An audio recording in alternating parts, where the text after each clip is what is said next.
kembali lagi bersama aku, Monica Grace. Di video kali ini, aku akan memberikan 7 tips yang dapat kamu lakukan agar harimu menjadi produktif.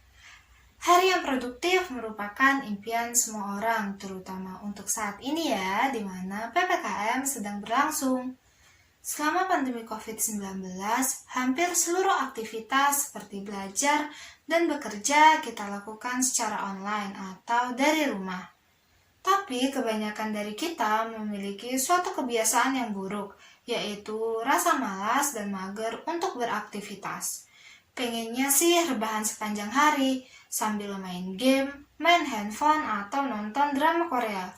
Kalau kayak gitu terus, kapan dong harimu jadi produktif? Sebelum aku memberikan tipsnya, aku akan menjelaskan apa itu produktif. Secara filosofis atau psikologis, produktif atau produktivitas merupakan sikap mental, yaitu sikap mental kita di mana kita memiliki pandangan bahwa mutu kehidupan hari ini harus lebih baik daripada hari kemarin dan hari esok harus lebih baik daripada hari ini. Jika kamu memiliki hari yang produktif, berarti ada keseimbangan antara hal-hal dan urusan-urusan di dalam kehidupan sehari-hari kamu, mulai dari urusan pekerjaan, sekolah, hingga urusan pribadi. Tips yang pertama dari aku yaitu tetap melakukan kebiasaan di pagi hari seperti biasanya.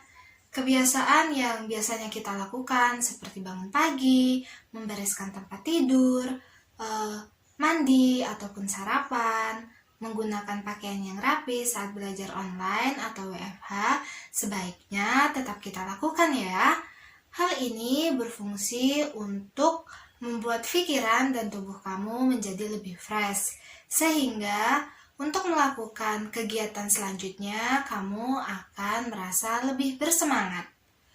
Tips yang kedua yaitu membuat rencana harian. Rencana harian adalah hal yang paling mudah kamu lakukan jika kamu ingin memanajemen diri kamu. Nah, selain itu rencana harian juga bisa mendisiplinkan diri kamu. Rencana harian ini berguna sebagai pengingat kira-kira apa saja aktivitas yang harus dilakukan dan juga bisa mendorong kamu untuk mencapai target dan tujuan yang sudah kamu rencanakan. Selain itu, rencana harian juga menjadi bahan evaluasi bagi kamu. Apa saja nih kira-kira kegiatan atau aktivitas yang harus kamu lakukan ataupun yang tidak perlu kamu lakukan. Selain itu, sudah cocokkah aktivitas tersebut dengan target dan tujuan yang kamu buat? Agar kamu tidak merasa bosan, kamu bisa membuat variasi dalam aktivitasmu. Rencana harian ini sebaiknya dibuat pada malam hari sesuai dengan prediksi atau gambaran untuk hari besoknya. Membuat rencana harian pada malam hari akan memberikan energi positif bagi kamu sehingga kamu akan menjadi lebih bersemangat untuk melakukan aktivitas keesokan harinya. Tips ketiga dari aku yaitu membuat dan mendahulukan prioritas.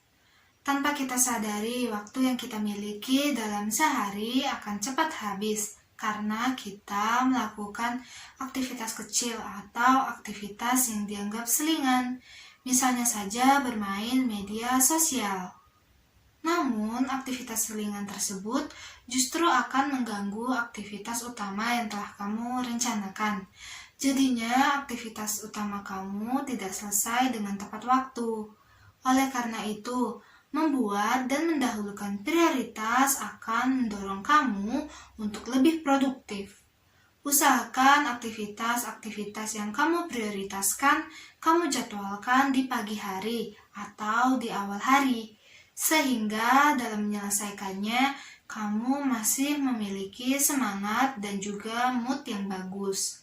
Sebenarnya, untuk menyelesaikan aktivitas yang kamu prioritaskan tidak membutuhkan waktu yang lama, asalkan kamu masih bisa fokus dan berkonsentrasi untuk menyelesaikannya. Tips yang keempat yaitu jangan begadang dan jangan bangun kesiangan. Idealnya manusia membutuhkan waktu tidur kurang lebih 7 hingga 9 jam dalam sehari.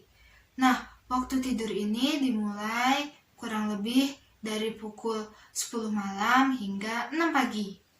Jika kamu memiliki kebiasaan tidur yang buruk, maka kamu akan merasa tidak bersemangat, merasa mengantuk saat menyelesaikan pekerjaan ataupun saat belajar.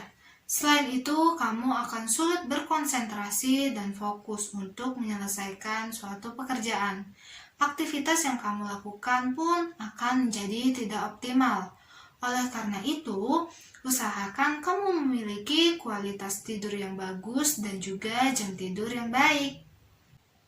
Tips kelima yaitu gunakan handphone sewajarnya saja.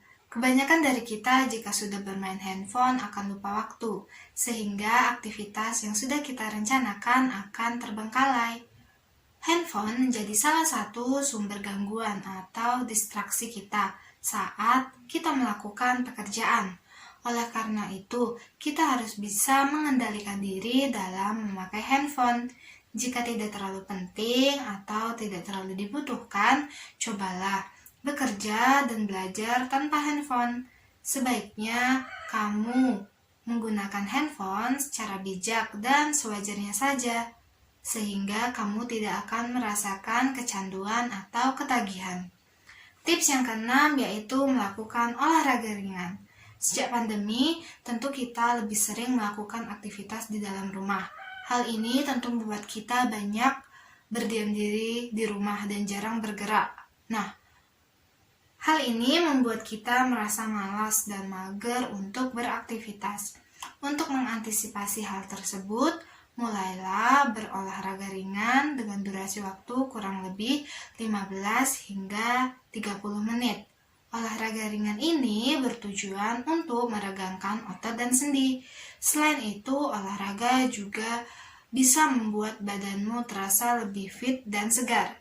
Jika badanmu sudah fit dan segar, maka dalam melakukan aktivitas, kamu akan menjadi lebih semangat dan lebih menyenangkan.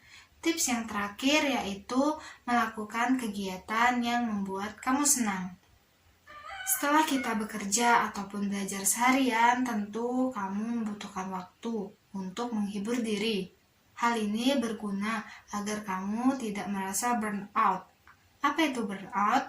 Burnout adalah kondisi ketika kita merasa kelelahan secara emosional, fisik, dan juga mental karena stres yang diakibatkan oleh pekerjaan yang berkepanjangan.